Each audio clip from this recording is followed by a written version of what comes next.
Iya.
Kau malu kita kata kau ni, apa yang mau aja kita lain di sopi.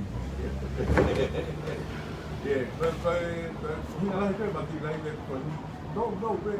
mana lah ni kakak cama itu penulia, mana dah tu asal mana. Karena osnya kan tu hak ni face kau betul kau mana aku, kamu itu mau tu asal. Karena tu hak ni cek nombor atau kau osi tu kau na pehe peru vaya de modulo ne atau itu kita di lihat mau sampai gitu ya saya tu bagi lain dong beli dalam shopping itu di Maya ke paha tu ada paha apa mau ke kalau pai dua ini am motor kon ambil kau di tong tu be sene ini de mau mai de mau dia kita sebanyak orang tahu all in one place for the motor because we need one of the system motor the system for all the amount of the motor that are GI tapi the motor the firma que estamos então tudo bem a Siciliani e senen bom como que o motor da bom de barco que lo otro como lo que estamos bem como tem bem amarillo como o motor a pó ya todo mais bem por necessidade para o papo que o mundo tem que ver e aí tem para o boa de na o lá que mudou de para o coisa olha foi uma parte de caráter de mudou para a para itu varia em telefone a leak club mudou o modelo telefone ou aí club do leak do aí telefone tu assim lá aí foi uma anima e anima o anima que o anima Templin Road Templin T botonga N T L-I-N Templin Road foi assim lá já foi bem que forte kukolo pe que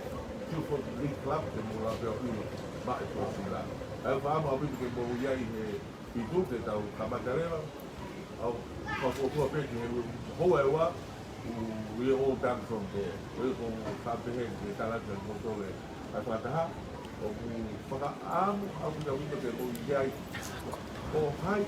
pe ai colocar o carro from there e que vai até a do dia então o motor quando você e então o motor que vai ver do que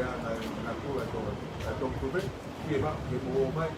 então tá lá no que formatar lá o motor vai terus ya pokok lewat ekonomi itu bukan ayah kue kata kue seni mau maju nanti kue sebab mau kilo biaya dan mau tahu kata doa dan tahu ini kita tahu dan mau tahu ayah kue weekend mau kilo biaya mau ekonomi mau tahu di bahasa itu silani mau biaya